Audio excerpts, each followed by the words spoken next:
Este é o quinto vídeo a respeito das verdades bíblicas sobre a salvação. Até aqui aprendemos, por meio da palavra de Deus, que é possível sabermos o nosso destino eterno enquanto estamos vivos. Aprendemos também o que é pecado, que a salvação não é por obras e que não podemos perder a nossa salvação. Esse vídeo é uma continuação do assunto da segurança da salvação, que estudamos no vídeo anterior a esse. E agora vamos dar continuidade ao assunto falando sobre o selo do Espírito Santo. No Novo Testamento, o selo era uma marca de propriedade. A pessoa colocava um selo ou uma estampa em algo que lhe pertencia. Em quem também vós, depois que ouvistes a palavra da verdade, o evangelho da vossa salvação, tendo nele também crido, fostes selados com o Santo Espírito da promessa, o qual é o penhor da nossa herança, até o resgate da sua propriedade, em louvor da sua glória. Efésios 1, 13 a 14. O que acontece a você imediatamente após crer em Jesus Cristo como seu Salvador? Você é selado com o Espírito Santo. Agora, por quanto tempo esse selo é efetivo? De acordo com Efésios, até o resgate da propriedade de Deus, ou seja, até a volta de Cristo. Então, vamos raciocinar. Se o selo é uma marca de propriedade, a quem pertence a pessoa que coloca sua fé em Jesus Cristo como seu Salvador pessoal? Tal pessoa passa a pertencer exclusivamente a Deus. Acaso não sabeis que o vosso corpo é santuário do Espírito Santo, que está em nós, o qual tendes da parte de Deus, e que não sois de vós mesmos? Porque fostes comprados por preço. Agora, pois, glorificai a Deus no vosso corpo. 1 Coríntios 6, 19 a 20. Deus pagou o preço, dando seu Filho para derramar seu sangue em nosso favor. A moeda usada para pagar o preço foi o sangue de Cristo. Mais uma vez, então, entendemos aqui que somos propriedades de Deus. Alguns, para evitar que o crente viva pecando, não gostam de ensinar sobre a segurança da salvação. Mas a verdadeira segurança em Cristo não dá ao crente permissão para pecar. Talvez nesse momento você possa estar raciocinando da seguinte forma: eu posso viver da maneira que eu bem desejar, não seja tão precipitado. Vamos ver o que a palavra de Deus diz a esse respeito. Olha o que diz Romanos 6, 1 a 2. Que diremos, pois? Permaneceremos no pecado para que seja a graça mais abundante? De modo nenhum. Como viveremos ainda no pecado, nós, o que para ele morremos? Então, pelo fato de termos segurança da nossa salvação, podemos viver da forma que queremos nesse mundo? A palavra de Deus diz, de modo nenhum. Quando uma pessoa é liberta do controle do pecado, quem ela passa a servir? Olha o que diz o versículo 3 do capítulo 6 de Romanos. Nem ofereçais cada um os membros do seu corpo ao pecado, como instrumentos de iniquidade, mas oferecei-vos a Deus, como ressurretos dentre os mortos, e os vossos membros a Deus, como instrumentos de justiça. Então, a quem o salvo começa a servir após a salvação? Ele passa a ser instrumento do quê? Ele passa a servir a Deus, ele se torna um instrumento de justiça. Na continuação, nesse mesmo capítulo, diz: e uma vez libertados do pecado, fostes feitos servos da justiça. De quem que o salvo é servo? Da justiça. No versículo 22 desse mesmo capítulo diz: agora, porém, libertados do pecado, transformados em servos de Deus, tendes o vosso fruto para a santificação e, por fim, a vida eterna.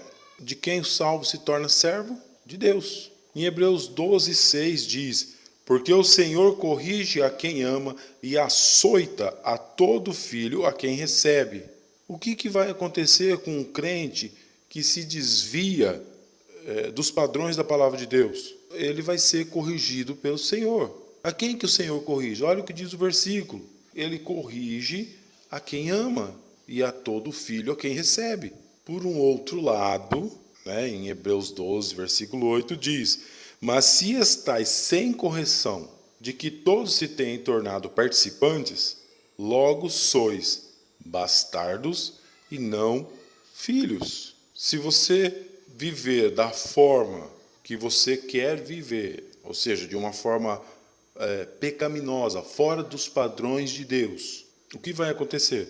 Se você for salvo, você vai ser disciplinado, corrigido pelo Senhor. Mas, se alguém está vivendo de forma pecaminosa, fora da vontade de Deus, certamente não é salvo se não receber a correção ou a disciplina de Deus. Agora, se a pessoa for salva e mesmo assim, e mesmo após a correção, ainda continuar numa vida pecaminosa, então, como diz em 1 Coríntios, capítulo 11, existem crentes que ficam fracos, doentes e até os que dormem. E dormem, nesse versículo, é a mesma coisa que morrem. Ou seja, são crentes que não mudam ou não se arrependem dos seus pecados e continuam fora dos padrões de Deus, mesmo recebendo as disciplinas e sendo corrigidos por Deus, ainda continuam em pecado. Esses crentes podem ter suas vidas abreviadas por Deus.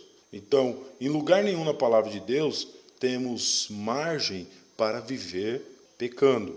Em 1 João 1,9, temos aí um conforto para nós que somos pecadores. Nós, após a conversão, não paramos de pecar. Pelo fato de ainda continuarmos pecadores, vamos continuar pecando enquanto estamos nesse mundo. Porém, podemos confessar os nossos pecados e pedir perdão a Deus pelos pecados cometidos. Olha o que diz 1 João 1,9. Se confessarmos os nossos pecados, Ele é fiel e justo para nos perdoar os pecados e nos purificar de toda injustiça. De acordo com esse versículo, se o crente pecar, qual deve ser sua atitude?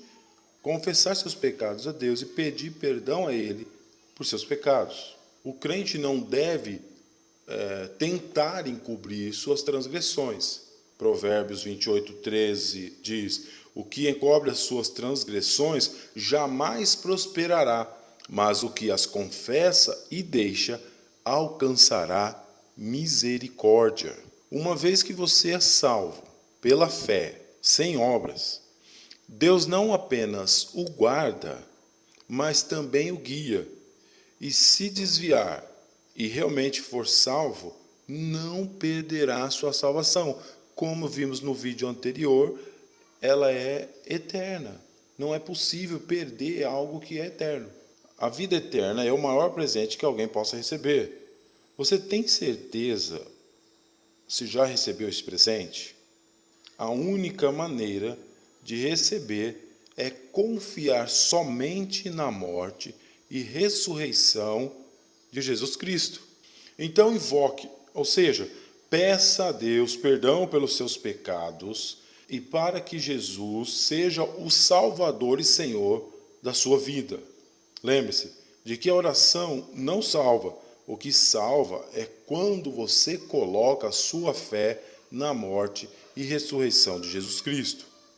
Mais uma vez, muito obrigado por você assistir mais esse vídeo bíblico sobre as verdades bíblicas sobre a salvação. Mas é claro que esse assunto tem muita coisa para ser explorada e você pode fazer perguntas, deixar comentários e eu procurarei o mais rápido possível responder às suas perguntas. O que realmente importa com tudo que nós acabamos de falar, e aqui eu não estou pregando placa de igreja, eu não estou falando que a minha igreja é certa, que a sua igreja é errada, ou religião, seja o que for. Como eu disse no primeiro vídeo, o que realmente importa é o que a palavra de Deus ensina. A palavra de Deus ensina que a salvação só pode ser recebida antes da morte. Depois que morreu, é tarde. Então, se você não tem certeza da sua salvação, talvez você está seguindo uma igreja que não deixa muito claro a respeito dessa questão sobre a salvação, e você quer tirar dúvidas e quer saber como ter certeza dessa salvação, pode nos procurar. Abaixo tem o site da igreja, lá tem os meus contatos, vou deixar um comentário aqui, e eu prontamente vou procurar te ajudar a entender como ser salvo. Então, mais uma vez, obrigado por assistir esse vídeo e que Deus o abençoe.